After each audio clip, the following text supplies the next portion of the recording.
বাংলাদেশ যখন ওয়েস্ট ইন্ডিজের বিপক্ষে টি-20 সিরিজ খেলে তখন একটা ভিডিও করেছিলাম, বলেছিলাম যে বাংলাদেশ জাতীয় দলের অধিনায়কত্বের দায়িত্বে তাসকিনকে দেখা গেলে খারাপ হতো না, অথবা পেসাররা একটা সুযোগ পেতেই পারেন। পেসাররা কি কখনোই জাতীয় দলের অধিনায়ক হবেন না? আর মাশরাফির পর বা বাংলাদেশের ইতিহাসে শুধু একজন পেসারই ক্যাপ্টেন হয়েছিলেন, সেটা মাশরাফি।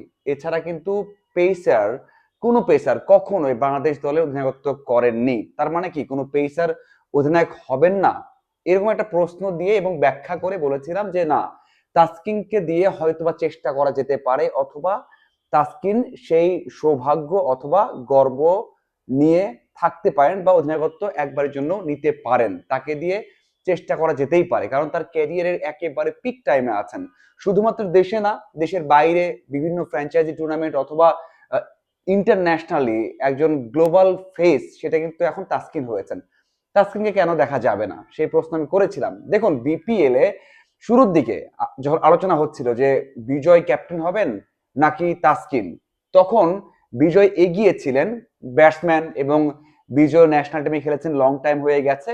সেই দিক থেকে চাপ মুক্ত থাকার জন্য কিন্তু তাসকিনকে দেওয়া হয়নি, অথবা তাসকিনও নেননি অধিনায়কত্ব। আমার নিজেরও কথা হয়েছে তাসকিনের সাথে এসব নিয়ে, কিন্তু ম্যানেজমেন্টের উপর ছেড়ে দিয়েছিলেন। শেষে কি হলো, শেষের দিকে কিন্তু ঠিকই দায়িত্ব নিতে হলো এবং 4 থেকে 5টা ম্যাচ ক্যাপ্টেন্সি করতে হচ্ছে। সেখানে কেমন করেছেন যদি আপনি দেখেন, তাসকিন ক্যাপ্টেন্সি নেয়ার পর পারফরমেন্স কিন্তু অসাধারণ করেছেন। 25 রান দিয়ে 2টা নিয়েছেন, 13 রান দিয়ে 2 উইকেট নিয়েছেন, 15 রান দিয়ে 2 উইকেট নিয়েছেন, এবং ক্যাপ্টেন্সিও দুর্দান্ত করেছেন। কোনো সময় মনে হয়নি যে প্রেসারে পড়েছেন।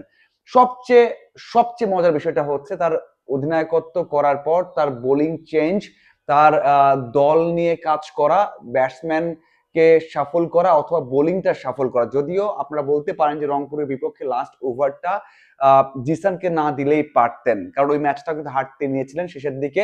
সাইফুদ্দিন অসাধারণ ব্যাট করছিলেন। হ্যাঁ, ওই জায়গায় হয়তো একটু ভুল হয়ে গেছে, তারপরে তো ম্যাচটা জিতেছে। পুরো ম্যাচেই কিন্তু যে বোলিং সাফলটা করেছেন অথবা বোলিং চেঞ্জটা করেছেন, সেটা প্রশংসা অবশ্যই করতে হবে। দেখুন, আমার কাছে সবচেয়ে বেশি মজার এবং সবচেয়ে বেশি ইমপ্রেসিভ মনে হয়েছে তাসকিনের কথাবার্তা এবং ম্যাচ নিয়ে তার যে নলেজ, সেটা। মাঠের তাসকিন তো দুর্দান্ত করেছেন, এটা কোনোভাবেই আপনি অস্বীকার করতে পারবেন না। অধিনায়ক, পারফর্মার, সব দিক দিয়ে আমরা বলতে পারি যে এবারে বিপিএল এ তাসকিন একজন বেস্ট ক্রিকেটার, কারণ তার এখন পর্যন্ত যে টপ উইকেট টেকার সেখানে সবার উপরে রয়েছেন এবং টুর্নামেন্ট শেষ পর্যন্ত উপরে থাকার সম্ভাবনাই বেশি।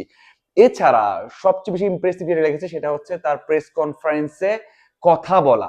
আমরা যারা প্রেস কনফারেন্স করেছি তারা বুঝি যে তাসকিন কত সুন্দর করে সব বিষয়গুলো তুলে ধরেছেন, কত সুন্দর করে তার দলের যে অবস্থা সেটা ব্যাখ্যা করেছেন, কত সুন্দর করে এই সময় এই দলের এই চাপটা হ্যান্ডেল করেছেন।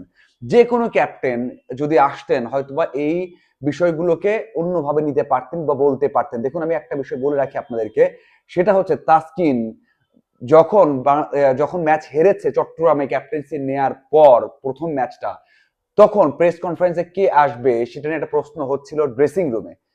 তখন তাসকিন বলেছেন যে তাসকিনই যাবে এবং তার যাওয়া উচিত, এই সময় দলের হাল ধরা উচিত। এই যে একটা তাড়না, এই যে একটা ক্যাপ্টেন্সি মনোভাব, যে যতই সমস্যা হোক সেই সময় হাল ধরতে হবে, সেই কাজটা কিন্তু তাসকিন করেছেন। এবং দল হেরে গেছে, পেমেন্ট নিয়ে ঝামেলা হচ্ছে, দল আসবে কি আসবে না, গাড়ি আসবে কি আসবে না, সেই সময় দলও হেরেছে, সেই সময় তাসকিন সবার সামনে গিয়ে বলেছেন যে আমি প্রেস কনফারেন্সে যাব, প্রেস কনফারেন্সে যত প্রশ্ন আছে সেগুলো সামাল দিব। বিশ্বাস করুন, আমি এটা কিন্তু তাদের টিমের কাছ থেকেই শুনেছি এবং এটা সত্য। এবং তাসকিন ঢাকাতেও যেদিন বিদেশিরা খেললো না, মানে সেই দিনও তাসকিন যেভাবে প্রেস কনফারেন্স করেছে, আপনারা অবশ্যই এখনো শুনতে পারবেন বিভিন্ন জায়গায়, যেভাবে প্রেস কনফারেন্স করেছেন, যেভাবে কথা বলেছেন, সেটা আপনাকে অবশ্যই বাহবা দিতেই হবে, প্রশংসা করতেই হবে। এই যে এই বিষয়গুলো আপনাকে ক্লিয়ার কনসেপ্ট দিয়া মিডিয়া হ্যান্ডেল করা, মাঠের মধ্যে ভালো করা, সব কাজই কিন্তু করছেন তাসকিন। সেই দিক থেকে বলবো যে এই বিপিএল এ দুর্বার রাজশাহীর সবচেয়ে বেশি দুর্বার ক্রিকেটার হচ্ছে তাসকিন, যিনি কিনা দেখিয়ে দিলেন যে ক্যাপ্টেন্সিও কিন্তু খারাপ করেন না। জাতীয় দলের আমি যেই ভিডিও বানিয়েছিলাম যে কেন হবেন না, সেটার উত্তর মনে হয় তাসকিন দিলেন, এবং এখন তার উপর ভরসা রাখতে পারলে হয়তোবা ন্যাশনাল টিমও ভালো করবেন। কারণ হচ্ছে লিটন দাস কিন্তু ওয়ানডে টি-20তে সেরা ফর্মে নেই, তাকে বিবেচনায় অবশ্যই রাখা হচ্ছে, সাথে তাসকিনকেও কিন্তু রাখা যায়। আপনার কি মনে হয় অবশ্যই কমেন্ট করে জানাবেন। ধন্যবাদ সবাইকে সাথে থাকার জন্য। আশা করি আর আপডেট বিশ্লেষণ নিয়ে হাজির হয়ে যাব।